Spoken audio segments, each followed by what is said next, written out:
السلام علیکم ورحمۃ اللہ وبرکاتہ نحمدہ ونصلی علی رسولہ الکریم اما بعد فاعوذ باللہ من الشیطان الرجیم قال اللہ تعالی فی القرآن المجید بسم اللہ الرحمن الرحیم ذالک الکتاب لا ریب فیہ وقال النبی صلی اللہ علیہ وآلہ وسلم بلغوا انی ولو آیا او کما قال۔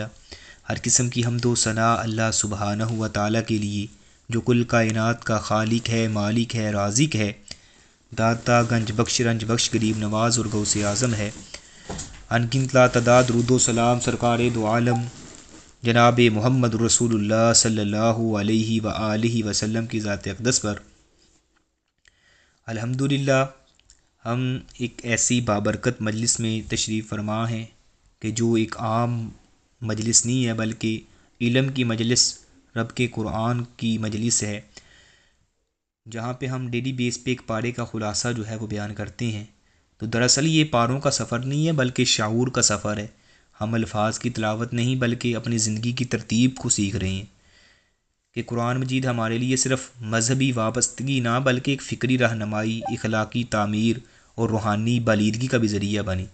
تو یہ مجلس ایک کلاس سے بھر کر ایک تربیتی ورکشاپ بھی ہے۔ تو یہاں ہم معلومات جمع نہیں کرتے بلکہ اپنے باطن کی اصلاح کرتے ہیں۔ ہر پارہ ہمیں جو ہے وہ یہ سوالات کی طرف جو ہے وہ متوجہ کرتا ہے کہ میں اپنے رب کو کتنا پہچانتا ہوں، میں اپنے نفس کو کتنا قابو میں رکھتا ہوں، اور میں اپنی زندگی کو قرآن کے مطابق کتنا جو ہے وہ ڈالتا ہوں۔ تو یہ نشست دراصل جو ہے وہ تزکیہ، فکر، تعمیر کردار کا عمل ہے۔ تو قرآن جو ہے وہ ہمیں صرف یہ نہیں بتاتا کہ کیا درست ہے اور کیا غلط ہے بلکہ یہ سکھاتا ہے کہ درست پر کیسے قائم رہنا ہے، اور یہ ہمیں ماضی کے واقعات سنا کر حال کی اصلاح اور مستقبل کی تیاری کی بھی جو ہے وہ کرواتا ہے۔ تو الحمدللہ یہ مجلس جو ہے وہ خواتین کے لیے ایک نعمت ہے، اور کیونکہ یہ ایک باصلاحیت اور با علم خاتون صرف اپنی ہی نہیں بلکہ پوری نسل کی جو ہے وہ سمت کو درست کرتی ہے۔ اور جب گھر کی فکر جو ہے وہ قرآنی ہو جائے تو ماحول جو ہے وہ ایمانی بن جاتا ہے۔ یعنی قرآنی فکر ہوگی تو ماحول انشاءاللہ ایمانی بنے گا، اور جب ماحول ایمانی بن جائے تو معاشرہ جو ہے وہ سنورنے لگتا ہے۔ تو آج الحمدللہ ہمارا پارہ نمبر جو ہے وہ 13 ہے۔ تو 13ویں پارے کے اندر 3 صورتیں جو ہیں وہ بیان ہوئی ہیں۔ ایک سورۃ یوسف کا آخری حصہ ہے، اسی طرح جو ہے سورۃ الرعد ہے، سورۃ ابراہیم ہے۔ تو سورۃ یوسف علیہ السلام کی زندگی کے جو 3 حصے ہیں، یعنی پہلا حصہ اپنے گھر میں، دوسرا حصہ مصر میں غلامی کی حیثیت سے، اور تیسرا حصہ جو ہے وہ مصر کے حکمران کی حیثیت سے ہے۔ تو 13ویں پارے میں اسی تیسرے حصے کا جو ہے وہ تذکرہ کیا گیا ہے۔ پہلے 2 حصے جو ہے الحمدللہ ہم نکال پڑے تھے۔ تو نفس امارہ کے حوالے سے جو ہے وہ ڈسکس ہوئی ہے کہ انسان کے اندر 3 قسم کے جو نفسیاتی حصے موجود ہیں۔ نفس امارہ وہ ہے جو انسان کو گناہ اور برائی کی طرف پر آمادہ کرتا ہے، یعنی انسان کو گناہ اور برائی پر آمادہ کرتا ہے، وہ نفس امارہ کا کام ہوتا ہے۔ اللہ تعالیٰ فرماتے ہیں نا وَمَا أُبَرِّئُ نَفْسِي إِنَّ النَّفْسَ لَأَمَّارَةٌ بِالسُّوءِ إِلَّا مَا رَحِمَ رَبِّي إِنَّ رَبِّي غَفُورٌ رَحِيمٌ، کہ اور میں اپنے نفس کو بری نہیں کرتا، بے شک نفس تو برائی کا حکم دیتا ہے، اور مگر وہی بچتا ہے جس پر اللہ سبحانہ و تعالیٰ کا رحم ہو جاتا ہے۔ تو بے شک میرا رب جو ہے وہ بے حد بخشنے والا اور نہایت رحم کرنے والا ہے۔ یعنی جو 3 نفس ہیں جو انسان کو اندر موجود ہیں، ان میں ایک ہے نفس امارہ جو انسان کو گناہ کی طرف مائل کرتا ہے، برائی پر آمادہ کرتا ہے۔ دوسرا ہوتا ہے نفس لوامہ، یعنی نفس لوامہ کیا کرتا ہے، اگر آدمی کوئی غلطی کر بیٹھے تو اسے ملامت کرتا ہے، جسے ہم اپنی زبان میں ضمیر کہتے ہیں، یار تیرا ضمیر کیسے اجازت دیتا ہے تو یہ کام کریں، تو اس کو نفس لوامہ کہتے ہیں۔ یعنی اگر آدمی کوئی غلطی کر بیٹھے تو اسے ملامت کرتا ہے، بھائی تو نے یہ گناہ کیا ہے، تو نے غلط کیا ہے، تو یہ نفس لوامہ جو ہے وہ یعنی انسان کو جو ہے اس غلطی پر جو ہے وہ ملامت کرتا ہے۔ تیسرا ہوتا ہے نفس مطمئنہ جو نیکی کرنے پر انسان کو خوش اور اطمینان یعنی عطا کرتا ہے، یعنی خوشی دیتا ہے اور اطمینان دیتا ہے، یہ نفس مطمئنہ ہے۔ اللہ تعالیٰ نے قرآن مجید میں فرمایا نا یا ایتھا النفس المطمئنہ ارجعی الی ربک راضیۃ مرضیہ۔ اللہ تعالیٰ قرآن مجید میں فرماتے ہیں کہ اے پاک روح نفس مطمئنہ ارجعی الی ربک راضیۃ مرضیہ۔ اللہ تعالیٰ کے جب پاک باز فرشتے آتے ہیں تو نفس مطمئنہ کو جو ہے وہ کہتے ہیں کہ اے پاک روح اللہ کی طرف لوٹ، اور اللہ تعالیٰ فرماتے ہیں فادخلی فی عبادی وادخلی جنتی، میرے بندوں میں شامل ہو جا، میری جنت میں جو ہے وہ شامل ہو جا۔ تو یہ تین نفس ہیں جو انسان کے اندر موجود ہوتی ہیں۔ سب سے پہلے نفس امارہ، نفس لوامہ اور نفس مطمئنہ۔ نفس امارہ کی بھی ہم نے وضاحت کر دی کہ وہ نفس امارہ جو انسان کو گناہ کی طرف لے کے آتا ہے، نفس لوامہ جو انسان کو جو ہے وہ غلطی کرنے پر ملامت کرتا ہے، اور تیسرے نمبر پہ نفس مطمئنہ ہے جو نیکی کرنے پر انسان کو خوشی جو ہے وہ اور اطمینان دیتا ہے۔ مفسرین کا اس بارے میں اختلاف ہے کہ یہ جو بات ہے کس نے کہی تھی، وما ابری نفسی ان نفس لامارۃ بالسوء۔ بعض کہتے ہیں کہ یوسف علیہ الصلوۃ والسلام نے جو ہے وہ کہی تھی، بعض کہتے ہیں کہ نہیں یہ خود عزیز مصر کی جو یعنی بیوی تھی اس نے کہی تھی۔ برکیف قصہ مختصر، تو ہر انسان میں یعنی نفس امارہ موجود ہے جو دن رات جو ہے انسان کو برائی کی دعوت دیتا ہے، گناہ پر آمادہ کرتا ہے۔ اور یہ بات بتانے کے جو ہیں وہ دو مقصد ہیں۔ ایک یہ کہ آدمی کو اپنے اندر بیٹھے اس دشمن سے ہر وقت جو ہے وہ یعنی چکنا رہنا چاہیے، تھوڑی سی سستی بھی کریں تو اس کا یعنی وار چل سکتا ہے، اور اس کا وار بہت یعنی کاڑی ہوتا ہے، بڑا گہرا ہوتا ہے۔ دوسرے نمبر پہ یہ ہے کہ نفس امارہ کے ہوتے ہوئے کسی شخص کو بھی خود کو پاک صاف نہیں سمجھنا چاہیے، کیونکہ نفس امارہ جو ہے وہ انسان کو گناہ کی طرف مائل کرتا ہے۔ تو یہ جب ہو کسی نفس کے اندر یعنی نفس امارہ کے ہوتے ہوئے کسی شخص کو بھی خود کو جو ہے پاک صاف نہیں سمجھنا چاہیے۔ اس لیے اللہ تعالیٰ نے فرمایا اللہ تعالیٰ قرآن مجید میں فرماتے ہیں سورۃ النجم کے اندر کہ فلا تزکوا انفسکم، کہ اپنے آپ کو پاک صاف نہ کہا کرو،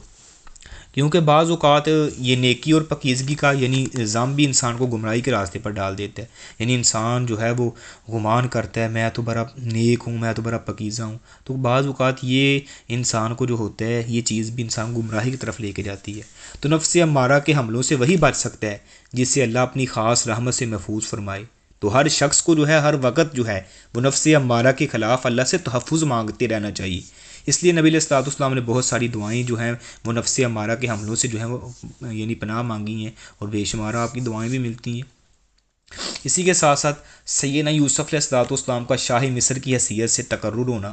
جب یوسف علیہ الصلوۃ والسلام نے بادشاہ کے خواب کی نہ صرف تعبیر بتائی بلکہ اس خواب میں جس آفت کی پیش گوئی کی گئی تھی اس سے نمٹنے کا جو ہے مکمل طریقہ کار بھی بتا دیا، تو تب بادشاہ کو معلوم ہوتا ہے کہ یوسف علیہ الصلوۃ والسلام جو ہے وہ صاحب علم اور نہایت ذہین آدمی ہیں۔ اس نے سیدنا یوسف علیہ الصلوۃ والسلام کو حکومت میں رہ کر خدمت انجام دینے کی خواہش جو ہے اس کا اظہار کیا۔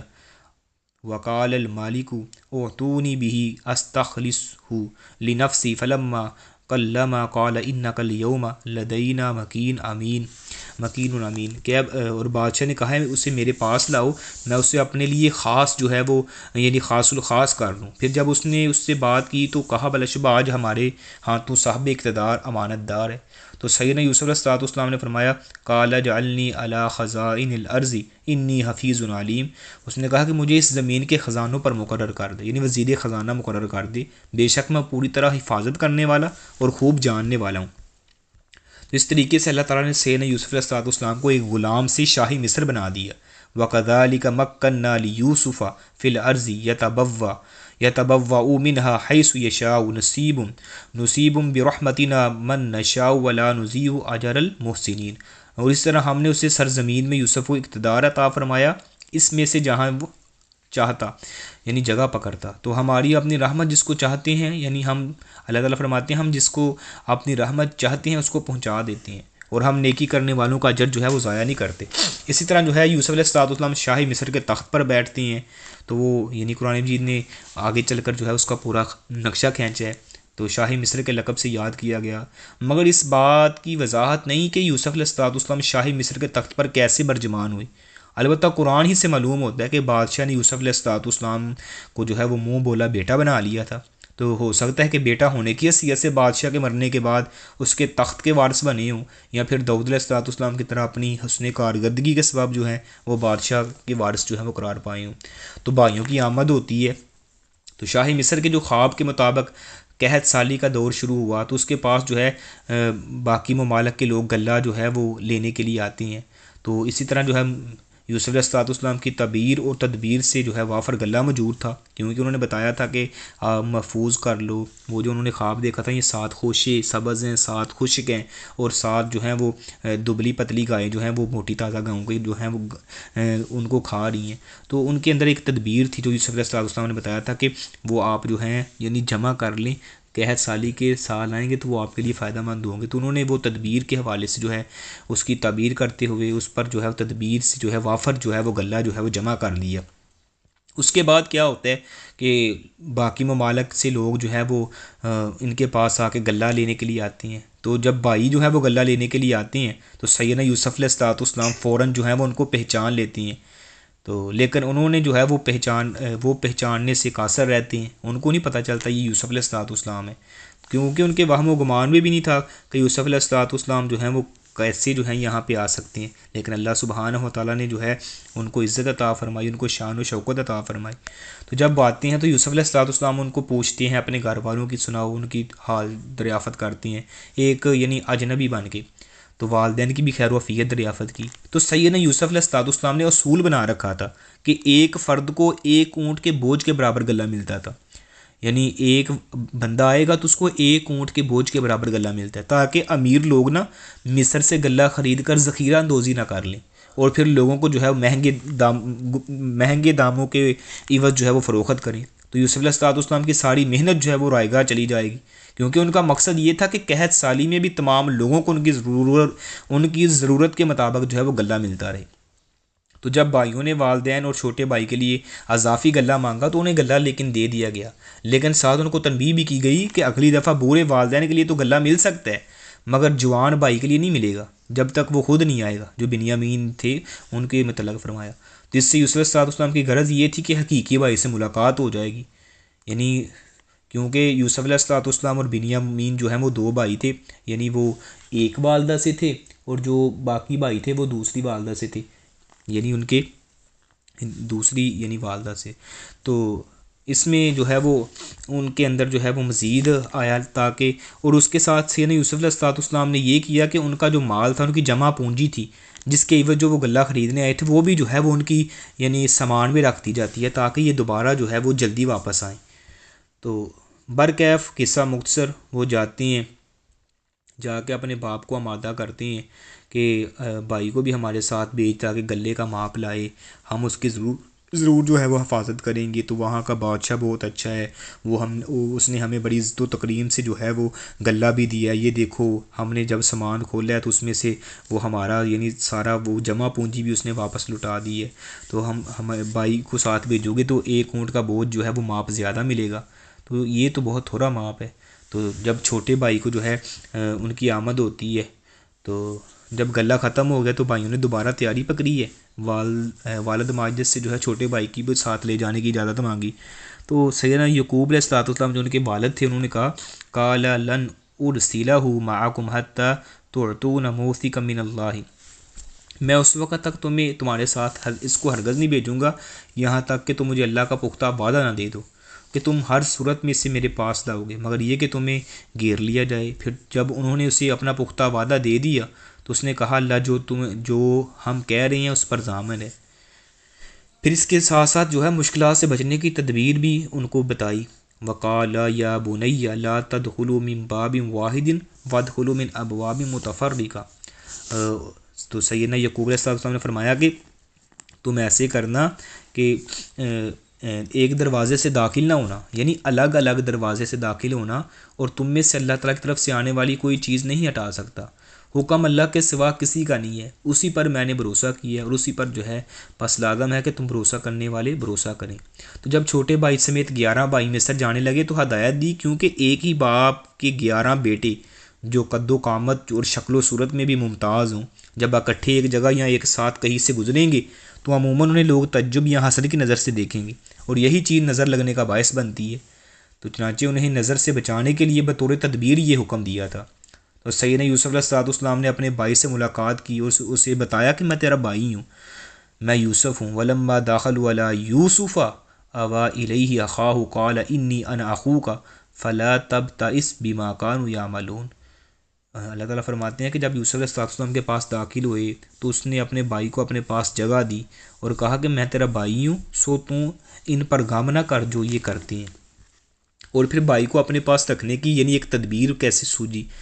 سیدنا یوسف علیہ السلام نے اپنے بھائی کو اپنے پاس رکھنے کا یہ پروگرام بنایا کہ ابھی یوسف جو ہے بھائیوں کو اپنے متعلق بتانا نہیں چاہتے تھے، کیونکہ پھر سوال یہ تھا کہ حقیقی بھائی کو اپنے پاس کیسے رکھتے اگر پہلے بتا دیتے تو۔ اللہ تعالیٰ نے جو ہے انہیں ایک تدبیر سمجھائی، وہ یہ کہ اپنے بھائی کے سامان میں بادشاہ کا جو ایک پیالہ رکھوا دیا۔ تو جب قافلہ جو ہے واپس جانے لگا تو حکومت کے آدمیوں نے پیچھے سے آواز دے کر قافلے والوں کو روک لیا اور کہا کہ تم میں سے کسی شخص نے جو ہے وہ چوری کی ہے۔ انہوں نے پوچھا کیا چیز چوری ہو گئی ہے؟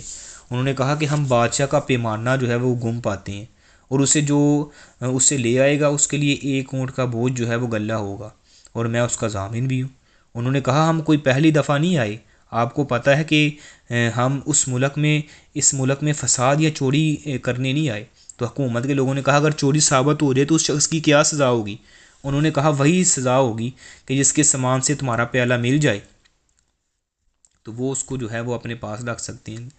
تو کیونکہ شریعت کی جو چوری کی سزا یہ تھی کہ چور کو کچھ وقت تک اس گھر میں رہ کر ان کی خدمت کرنا ہوتی تھی، تو یہی سیدنا یوسف علیہ السلام چاہتے تھے کہ جب مصر کے قانون میں چور کی سزا جو ہے وہ الگ تھی، تو اب تلاشی شروع ہوتی ہے۔ تلاشی لینے والوں نے جب چھوٹے بھائی کے تھیلے سے پہلے دوسرے بھائیوں کے تھیلوں سے ابتدا کی، چلتے چلتے آخر میں انہوں نے چھوٹے بھائی کے تھیلے سے پیالہ نکال لیا۔ تو انہی کے اصول اور قانون کے تحت جو ہے یوسف علیہ السلام نے اپنے بھائی کو جو ہے وہ رکھ لیا۔ اس تدبیر کے متعلق جو ہے وہ اللہ تعالیٰ نے فرمایا کذالک کدنا لیوسف ما کان لیاخذ اخاہ فی دین الملک الا ان یشاء اللہ نرفع درجات من نشاء وفوق کل ذی علم علیم۔ تو اس نے اس کے بھائی کے تھیلے سے پہلے ان کے تھیلوں سے ابتدا کی، پھر اس کے بھائی کے تھیلے سے نکال لیا۔ اس طرح ہم نے یوسف علیہ السلام کے لیے تدبیر کی۔ ممکن نہ تھا کہ بادشاہ کے قانون میں وہ اپنے بھائی کو رکھ لیتا، مگر یہ کہ اللہ چاہے تو ہم جسے چاہتے ہیں درجات میں بلند کر دیتے ہیں، اور ہر علم والے کے اوپر ایک سب کچھ جاننے والا بھی ہے، یعنی وہ اللہ تعالیٰ کی ذات ہے۔ یعنی اللہ تعالیٰ فرماتے ہیں کہ بادشاہ کیسے رکھ سکتا تھا، ہم نے ان کو ایک تدبیر سمجھائی تھی۔ تو انہوں نے کہا قال معاذ اللہ ان ناخذ الا من وجدنا متاعنا عنده انا اذا لظالمون۔ اللہ کی پناہ ہم اس کے سوا ہم میں سے کسی کو جو ہے وہ پکڑ لیں، یعنی انہوں نے یہ کہا تھا کہ بھائی اس کو سزا نہ دیں، اس کی جگہ جو ہے وہ ہمیں سزا دے دیں، تاکہ جو ہے ہم تو اپنے باپ سے جو ہے وعدہ کر کے آئے ہیں کہ ہم جو ہے اسے دوبارہ ضرور واپس لے کے آئیں گے۔ تو جب گھر میں خبر پہنچتی ہے یوسف علیہ السلام جو ہے ان کو جو ہے وہ یوسف علیہ السلام کے بعد اب ان کے بھائی کو بھی جو ہے وہ وہاں پہ رکھ لیا گیا، یہ ساری خبر ان کو ڈیٹیل پہنچ دی ہے۔ تو برکیف قصہ مختصر، باپ بڑا پریشان ہوتے ہیں کہ انہوں نے یہ کیا کیا ہے، تو جا کے انہوں نے اپنے والد کو بتایا۔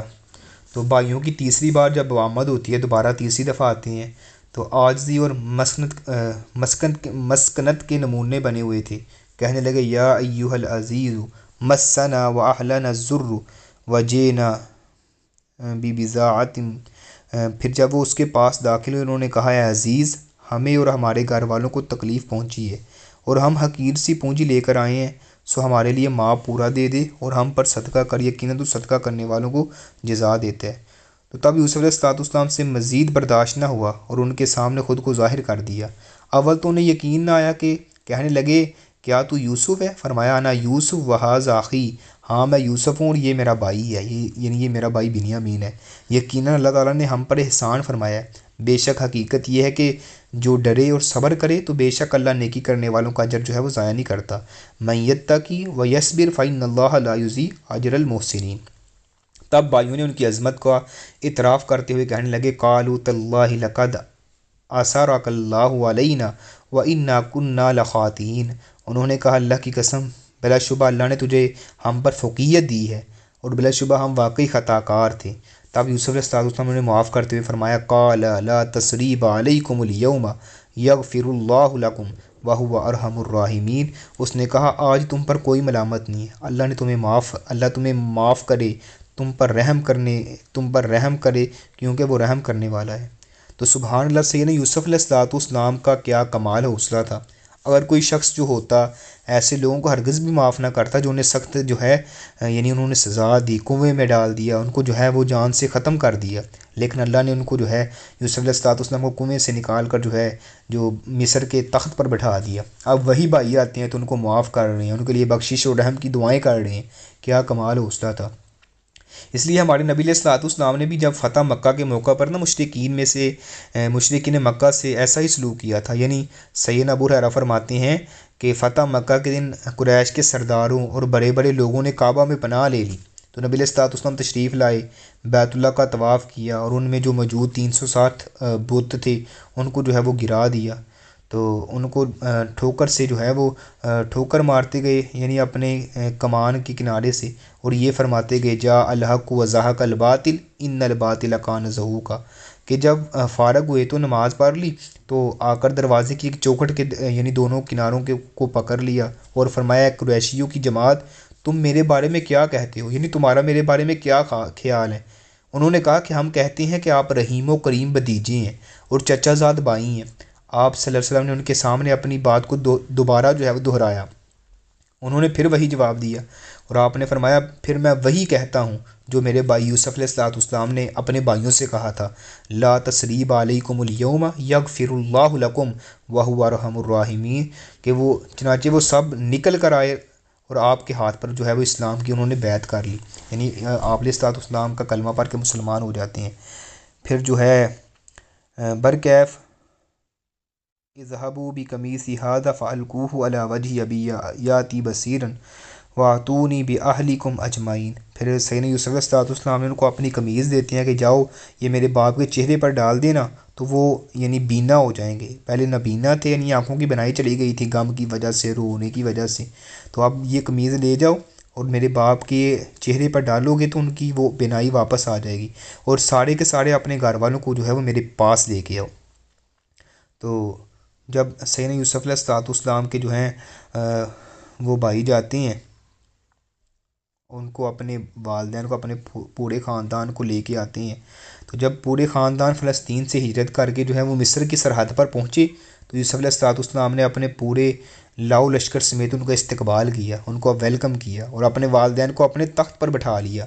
وہ سب کے سب یوسف علیہ السلام کے سامنے جو ہے وہ سجدہ ریز ہو جاتے ہیں. تو یاد رہے کہ پہلی امتوں میں سجدہ تعظیمی جو ہے وہ جائز تھا. بعض بائبل سے متاثر مفسرین نے یہاں یعنی جھکنا مراد لیا ہے، جو کہ درست نہیں ہے. ہاں سجدہ عبادت ہمیشہ سے ہی غیر اللہ کے لیے حرام رہا ہے، تو یعنی تعظیمی سجدہ تب جو ہے وہ جائز ہوا کرتا تھا. تو یوسف علیہ السلام نے فرمایا یا ابت ھذا تعویل رؤیایا من قبل قد جعلها ربی حقا، کیا میرے باپ یہ میرے پہلے خواب کی تعبیر ہے، بے شک میرے رب نے جو ہے اسے سچا کر دیا. جو انہوں نے یعنی تعبیر بتائی کہ میں نے دیکھا کہ 11 ستارے چاند سورج جو ہے مجھے سجدہ کر رہے ہیں.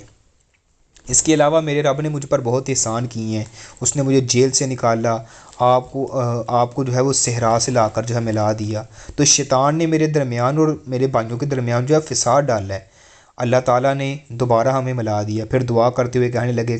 ربی قد آتیتنی من الملک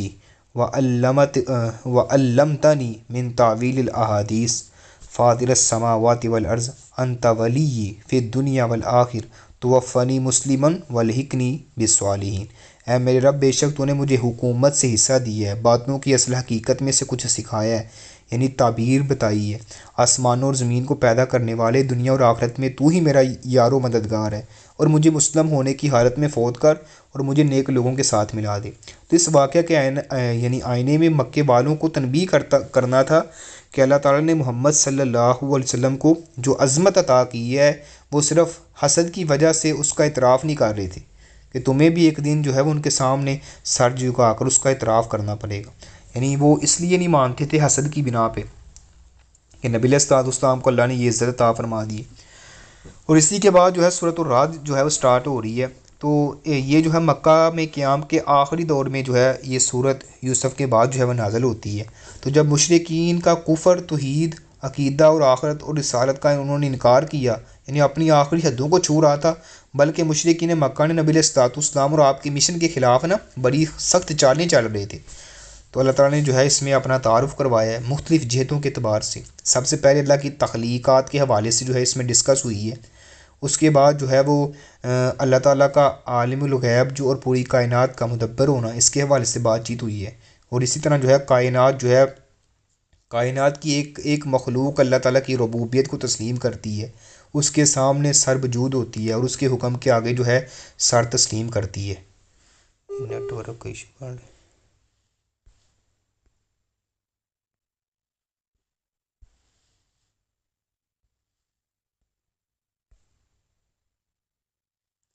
جی سوری، وہ نیٹ ورک کا تھوڑا ایشو بن رہا ہے۔ تو اللہ تعالیٰ نے جو ہے وہ اپنی سب سے پہلے اپنی مختلف اعتبار سے اپنی تھوڑی سی کروائی ہے، انٹروڈکشن کروائی ہے۔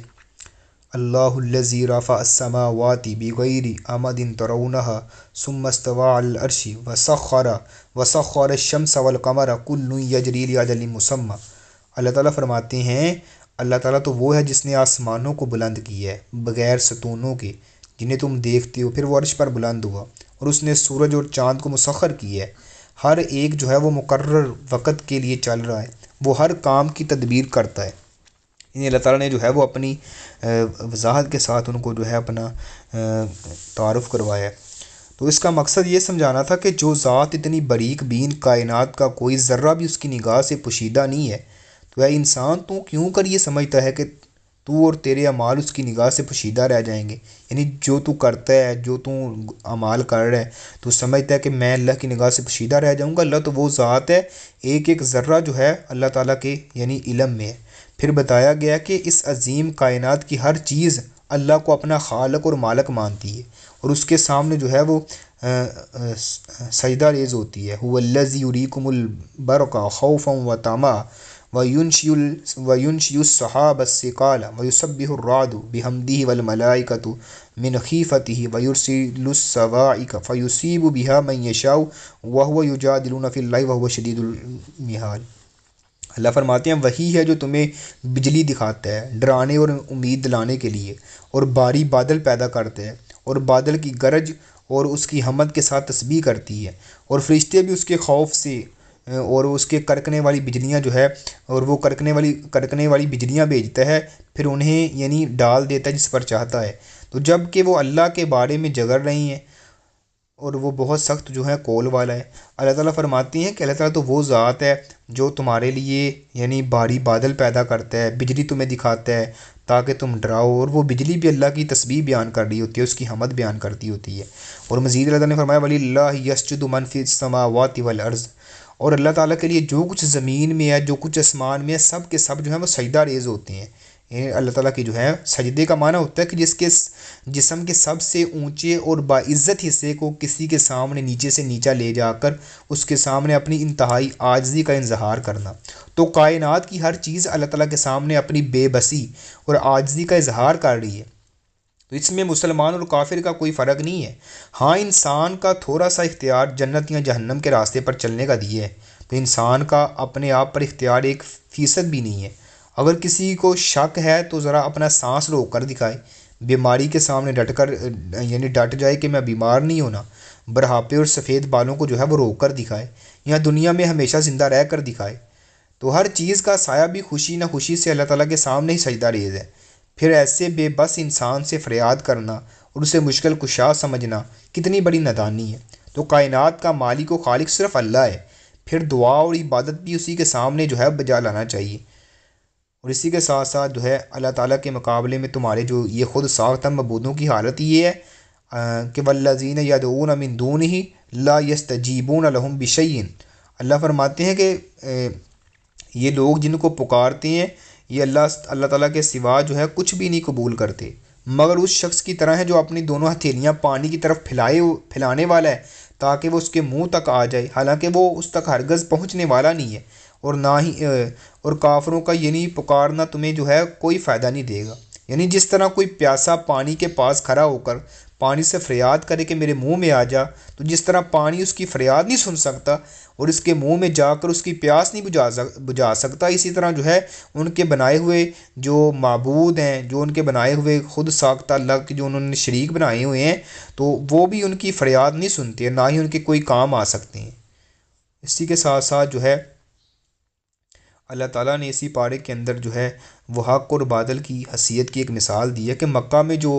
حق اور بادل کی کشمکش چل رہی تھی اور اہل مکہ سمجھ رہے تھے کہ ہم آج نہیں تو کل جو ہے حق کو جڑ سے اکھاڑ پھینکیں گے، تو اس کو ایک عام فہم مگر دنائی کی مثال دے کر ان کے سامنے مستقبل کا جو ہے وہ نقشہ کھینچ کر دکھایا گیا ہے کہ بارش کے برسنے سے جب ندی نالے اپنی اپنی وسعت کے مطابق نکلتے ہیں تو پانی کے ریلے سے جاگ ابھرتا ہے، تو بظاہر وہ کتنا زیادہ ہوتا ہے مگر اس کا کچھ وزن نہیں ہوتا۔ اسی طرح جب تو نے سونے کے زیورات کو صاف کرنے کے لیے جو ہے وہ بٹی میں ڈالتے ہیں تو اس پر جاگ اوپر آ جاتی ہے اور خالص جو سونا ہے وہ نیچے رہ جاتا ہے، تو جو جاگ کے مقابلے میں تھوڑا ہوتا ہے اور نیچے ہونے کی وجہ سے نظر بھی نہیں آتا، تو اس طرح حق جو ہے وہ تھوڑا ہوتا ہے اور کفر کے جو شور میں اس کی آواز جو ہے وہ کم سنائی دیتی ہے، لیکن مگر فائدہ مند جو ہے وہ دراصل چیز جو وہی ہوتی ہے جو اصل ہوتی ہے، جو نیچے ہوتی ہے۔ اسی کے ساتھ ساتھ جو ہے اسی پارے کے اندر اللہ سبحانہ و تعالیٰ نے اطمینان قلب کا جو ہے وہ یہ ذریعہ بھی بتا دی ہے کہ دنیا کے بڑے بڑے مالدار تمام تر سہولتیں حاصل ہونے کے باوجود بھی پریشان حال ہیں، مایوس ہیں، ڈپریشن کا شکار ہیں اور دلی سکون کے لیے مزید عیاشی کا بندوبست کرتی ہیں، مگر حیرت یہ ہے کہ ان کی ڈپریشن بڑھتی چلی جا رہی ہے۔ اس کی وجہ یہ ہے کہ خالق کائنات نے دنیاوی نعمتوں میں سکون قلب نہیں رکھا، یعنی دل کا سکون نہیں رکھا۔ روحانی تسکین صرف ذکر الہی میں ہے، یعنی روحانی سکون کس چیز میں ہے؟ اللہ تعالیٰ نے قرآن مجید میں فرمایا الذین آمنوا وتطمئن قلوبهم بذکر اللہ الا بذکر اللہ تطمئن القلوب، اور وہ جو ایمان لائے اور ان کے دل جو ہیں وہ اللہ کی یاد سے اطمینان پاتے ہیں۔ سن لو، اللہ کی یاد ہی سے دل جو ہے وہ مطمئن ہوتے ہیں، دلوں کو سکون ملتا ہے، یعنی اللہ کو ماننا انسانی روح کی آواز ہے۔ اور اسی کے ساتھ ساتھ جو ہے اگر پہاڑ چلنے اور مردے بولنے لگ جائیں، کہ جب بھی نبی علیہ الصلوۃ والسلام جو ہے قریش کو دعوت توحید دیتے تو وہ جواب میں کسی نہ کسی معجزے کا مطالبہ کر دیتے، لیکن اللہ تعالیٰ کا اپنا نظام اور اصول ہوتا ہے، وہ لوگوں کے مطالبے پر اپنے اصول نہیں بدلتا نا، تو اس سے بعض اوقات مسلمان بھی یہ سوچنے لگ جاتے ہیں کہ اللہ تعالیٰ کوئی بڑی نشانی کیوں نہیں دکھاتا، یعنی وہ سمجھتے تھے کہ کافر بالکل تیار بیٹھے ہیں، ادھر نشانی ظاہر ہوگی، دوسری طرف جو ہے وہ سارا مکہ مسلمان ہو جائے گا۔ تو اللہ تعالیٰ نے مسلمانوں کو سمجھاتے ہوئے فرمایا وَلَوْ أَنَّ قُرْآنًا سُيِّرَتْ بِهِ الْجِبَالُ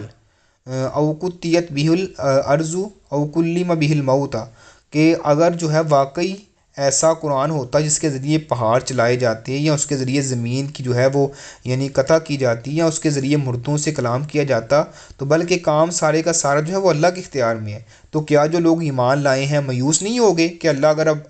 اگر اللہ چاہے تو یقیناً سب کے سب لوگوں کو ہدایت دے دے، اور وہ لوگ جنہوں نے کفر کیا ہے ہمیشہ اس حال میں رہے ہیں کہ انہیں اس کی وجہ سے جو انہوں نے کیا ہے کوئی نہ کوئی سخت مصیبت پہنچتی رہے گی یا ان کے گھر کے قریب اترتی رہے گی، یہاں تک کہ اللہ کا وعدہ آ جائے۔ بے شک اللہ جو ہے وہ اپنے وعدے کی خلاف ورزی بھی نہیں کرتا، یعنی یہ لوگ جو ہے ایمان لانے کے لیے معجزات کا مطالبہ نہیں کرتے بلکہ یہ ایمان سے پہلو تہی کرنے کے لیے دن رات جو ہے مطالبات کرتے ہیں، یعنی ایمان سے جو ہے وہ پہلو علیحدہ کرنے کے لیے، یعنی علیحدہ ہونے کے لیے، تو ان کی سوچ یہ ہے کہ نہ معجزہ لا سکے گا اور نہ جو ہے ہمیں ایمان لانے کے لیے جو ہے مجبور کرے گا۔ اگر انہوں نے ایمان لانا ہوتا تو ان کے ارد گرد بہت ساری نشانیاں جو ہیں بکھری پڑی ہیں، اللہ تعالیٰ نے جو ہے وہ ساری اس کی جو ہے وہ ڈیٹیلز بیان کی ہے۔ اس کے بعد سورۃ ابراہیم سٹارٹ ہو رہی ہے۔ سورۃ ابراہیم جو ہے سورۃ الرعد کے بعد مکہ میں آپ صلی اللہ علیہ وسلم کے آخری دور میں نازل ہوئی ہے، کہ جب مشرکین اپنی طاقت کے بل بوتے پر نبی علیہ الصلوۃ والسلام کو مکہ سے نکالنے کی جو ہے منصوبہ بندی کر رہے تھے، تو اس صورت میں اللہ تعالیٰ نے جو ہے وہ نوازنے اور نعمتیں چھیننے کے دو اصول بیان کی ہیں، اور وہ یہ ہے کہ نشکری اور یعنی شکر اور نشکری، تو پوری صورت میں انہی اصولوں کی جو ہے وضاحت کی گئی ہے۔ قرآن مجید کا جو ہے وہ نزول کہ کوئی قصہ کہانیوں کی یہ کتاب نہیں ہے، اس سے کنارہ کشی اختیار کرنے سے کوئی فرق نہیں پڑے گا، بلکہ یہ لوگوں کو ظلمات سے نکالنے اور روشنی کی طرف رہنمائی کرنے والی ایک کتاب ہے، ایک گائیڈ لائن ہے۔ الف لام را کتاب انزلناہ الیک لتخرج الناس من الظلمات الی النور باذن ربہم الی صراط العزیز الحمید، کہ یہ ایک کتاب ہے جسے ہم نے تیری طرف نازل کیا ہے تاکہ تو لوگوں کو اندھیروں سے روشنی کی طرف لے کر آئے، اور ان کے رب کے حکم سے ان کے راستے کی طرف جو سب پر غالب ہے، بے حد تعریف والا ہے، اس راستے کی طرف جو ہے آپ لوگوں کو لے کے آئیں۔ تو اسی کے ساتھ ساتھ جو ہے نبی علیہ الصلوۃ والسلام جو ہیں وہ اللہ تعالیٰ کی طرف سے رسول ہیں، تو تمہاری زبان میں جو ہے وہ اللہ کا پیغام پہنچاتے ہیں، لہٰذا ان کی دعوت کو پیغام سمجھنا کوئی مشکل کام نہیں ہے۔ اسی کے ساتھ ساتھ جو ہے اللہ تعالیٰ نے نعمتوں میں زیادتی اور کمی کا بھی اصول بیان فرما دی ہے۔ اہل مکہ نبی علیہ الصلوۃ والسلام کے پیغام کو اس لیے رد کر رہے تھے کہ ان کے پاس مال و دولت یا وافر نہیں ہے، یعنی نبی علیہ الصلوۃ والسلام کے پاس مال و دولت نہیں ہے، اور جس نے ان کے اندر جو ہے وہ تکبر پیدا کر دیا تھا۔ اس وجہ سے وہ غریب صحابہ کرام کو نفرت کی نگاہ سے دیکھتے اور ان کے ساتھ بیٹھنے کو ناپسند کرتے تھے۔ اس صورت میں اللہ تعالیٰ نے انہیں تنبیہ کرتے ہوئے نعمتوں میں کمی اور زیادتی کا ایک اصول بیان کیا ہے کہ باقی ساری صورت اسی اصول کی تشریح میں ہے۔ اللہ تعالیٰ نے فرمایا وَإِذْ تَعَذَّنَ رَبُّكُمْ لَئِن شَكَرْتُمْ لَأَزِيدَنَّكُمْ وَلَئِن كَفَرْتُمْ إِنَّ عَذَابِي لَشَدِيدٌ، اور جب تمہارے رب نے یہ صاف اعلان کر دیا کہ بے شک اگر تم شکر کرو گے تو میں ضرور جو ہے وہ تمہیں اور زیادہ دوں گا، اگر تم نے میری ناشکری کی تو پھر میرا عذاب بھی بڑا سخت ہے۔ اسی کے ساتھ جو ہے فرعون، قوم نوح، عاد، ثمود کی تاریخ جو ہے تمہارے سامنے ہے، یعنی پہلے انہیں اللہ تعالیٰ نے اپنی نعمتوں سے سرفراز کیا، لیکن جب انہوں نے ناشکری کی اور ناشکری کی روش اختیار کی تو اللہ تعالیٰ کے انبیاء کی بات ماننے سے انکار کر دیا، تو ان کی تباہی اور بربادی کی تاریخ تمہارے سامنے ہے۔ یعنی وقال الذین کفروا لرسلہم لنخرجنکم من ارضنا او لتعودن فی ملتنا فاوحی الیہم ربہم لنہلکن الظالمین، اور ان لوگوں نے جنہوں نے کفر کیا اپنے رسولوں سے کہا ہم ہر صورت تمہیں اپنی زمین سے نکال دیں گے، یا لازماً تو ہمارے ملت میں واپس آ جا، ہمارے دین میں واپس آ جا۔ تو ان کے رب نے ان کی طرف جو ہے وحی کی کہ یقیناً ہم ان ظالموں کو ضرور جو ہے وہ ہلاک کر کے رہیں گے۔ اسی کے ساتھ ساتھ جو ہے اللہ تعالیٰ نے اس پارے کے اندر جو ہے یہ بھی بتلایا ہے کہ اللہ تعالیٰ نے اس دعا کے سبب انہیں اور ان کی اولاد کو کس طرح نوازا ہے، کہ سیدنا ابراہیم علیہ الصلوۃ والسلام نے جو ہے وہ کی زندگی پر اگر غور و فکر کیا جائے تو وہ اسی پیغام توحید کی وجہ سے اپنے آبائی وطن عراق سے جو ہے نکال دیے گئے، اور جب وہاں سے نکلے تو خالی ہاتھ تھے۔ اللہ تعالیٰ نے اسی توحید کی بدولت یعنی اللہ تعالیٰ نے ان کو سب کچھ عطا فرمایا۔ پھر جب انہوں نے اپنی بیوی ہاجرہ اور ننھے بیٹے اسماعیل علیہ السلام کو مکہ کی بے آباد یعنی وادی میں چھوڑا تو اللہ تعالیٰ نے ان کے لیے امن اور رزق انہوں نے اللہ تعالیٰ سے جو ہے وہ امن کی اور رزق کی دعا کی تھی۔ وَإِذْ قَالَ إِبْرَاهِيمُ رَبِّ اجْعَلْ هَٰذَا الْبَلَدَ آمِنًا وَاجْنُبْنِي وَبَنِيَّ أَن نَّعْبُدَ الْأَصْنَامَ رَبِّ إِنَّهُنَّ أَضْلَلْنَ كَثِيرًا مِّنَ النَّاسِ فَمَن تَبِعَنِي فَإِنَّهُ مِنِّي وَمَنْ عَصَانِي فَإِنَّكَ غَفُورٌ رَّحِيمٌ۔ اور ساتھ کیا فرمایا رَبَّنَا إِنِّي أَسْكَنتُ مِن ذُرِّيَّتِي بِوَادٍ غَيْرِ ذِي زَرْعٍ عِندَ بَيْتِكَ الْمُحَرَّمِ رَبَّنَا لِيُقِيمُوا الصَّلَاةَ فَاجْعَلْ أَفْئِدَةً مِّنَ النَّاسِ تَهْوِي إِلَيْهِمْ وَارْزُقْهُم مِّنَ الثَّمَرَاتِ لَعَلَّهُمْ يَشْكُرُونَ۔ تو جب ابراہیم علیہ السلام نے کہا ہے میرے رب اس شہر کو امن والا بنا دے اور مجھے اور میرے بیٹوں کو بچا کے ہم بتوں کی عبادت کریں، اور اے میرے رب بے شک انہوں نے بہت سے لوگوں کو گمراہ کیا ہے یعنی بتوں نے، اور پھر جو میرے پیچھے چلا تو یقیناً وہ مجھ سے ہے، اور جس نے میری نافرمانی کی تو یقیناً جو ہے وہ بے حد بخشنے والا اور نہایت رحم کرنے والا ہے۔ اور اسی دعا کے سبب جو ہے اللہ تعالیٰ نے ان کی اولاد کو کس طرح جو ہے نوازا ہے کہ ہزاروں سال بعد آج تک جو ہے وہ اسی دعا سے جو ہے وہ فائدہ اٹھا رہے ہیں۔ تو آج تمہاری حالت یہ ہے کہ وَآتَاكُم مِّن كُلِّ مَا سَأَلْتُمُوهُ وَإِن تَعُدُّوا نِعْمَتَ اللَّهِ لَا تُحْصُوهَا إِنَّ الْإِنسَانَ لَظَلُومٌ كَفَّارٌ، اور تمہیں ہر چیز میں سے جو دیا ہے تم نے اسی سے مانگی، اگر تم اللہ کی نعمت کو شمار کرو گننا چاہو تو اللہ کی نعمتوں کو گن نہیں سکتے۔ یعنی اللہ تعالیٰ نے فرمایا ہے کہ اگر تم اللہ تعالیٰ کی نعمتوں کو گننا چاہو تو اللہ کی نعمتوں کو شمار نہیں کر سکتے، کیونکہ انسان جو ہے وہ بڑا ناشکرا ہے، بڑا ظالم ہے۔ تو اللہ تعالیٰ نے جو ہے وہ انسان پر بے شمار نعمتیں کی ہیں، اگر ان نعمتوں کا انسان شمار کرے تو کبھی بھی جو ہے وہ ان نعمتوں کا شمار نہیں کر سکتا۔ تو الحمدللہ آج کے پاڑے نے ہمیں یہ سکھایا کہ انسان کی اصل جنگ جو ہے وہ باہر نہیں ہے، باہر کے حالات سے نہیں ہے، بلکہ اپنے نفس سے ہے۔ تو نفس امارہ جو ہے گناہ پر اکساتا ہے، نفس لوامہ ملامت کرتا ہے، اور نفس مطمئنہ اطاعت میں سکون پاتا ہے۔ سورۃ یوسف کے اختتام میں حضرت یوسف علیہ السلام کا کنویں سے تخت مصر تک پہنچنا وہ اس بات کی دلیل ہے کہ پاک دامنی، صبر اور حکمت عملی انسان کو عزت کے مقام تک لے جاتی ہے، اور گھر کی عورت اگر صبر کرے عفو اور تدبیر کو جو ہے وہ اپنائے تو بکھرا ہوا خاندان بھی دوبارہ جڑ سکتا ہے۔ پھر سورۃ الرعد میں یہ حقیقت واضح کی گئی ہے کہ دلوں کا اطمینان صرف اللہ کے ذکر سے ہے، اور حق اور باطل کی کشمکش میں باطل جو ہے وہ جاگ کی طرح مٹ جاتا ہے، باقی وہی رہتا ہے جو نافع ہو۔ اسی طرح جو ہے سورۃ ابراہیم نے شکر کو نعمتوں میں اضافے کا جو ہے وہ راز اور ناشکری کو زوال کا سبب قرار دی ہے۔ لہٰذا جو ہے ایک مومن کے لیے تربیتی پیغام یہ ہے کہ وہ گھر کو ذکر الہی سے آباد رکھے اور نعمتوں پر شکر کرے اور آزمائش میں یعنی صابر بن جائے، اور اپنے نفس کو جو ہے وہ اپنے نفس کی اصلاح کرے، اپنی سب سے بڑی ترجیح بنائے، یعنی اپنے نفس کی اصلاح کو جو ہے وہ سب سے بڑی ترجیح بنائے۔ یہی وہ راستہ ہے جو دل کو سکون اور گھر کو برکت اور نسلوں کو جو ہے وہ ہدایت عطا کرتا ہے۔ تو اللہ تعالیٰ سے دعا ہے جو کچھ سنا ہے جو سنایا ہے اللہ میرے سمیت ہم سب کو عمل کرنے کی توفیق عطا فرمائے۔ سبحانک اللہم ربنا و بحمدک و نشہد ان لا الہ الا انت نستغفرک و نتوب الیک۔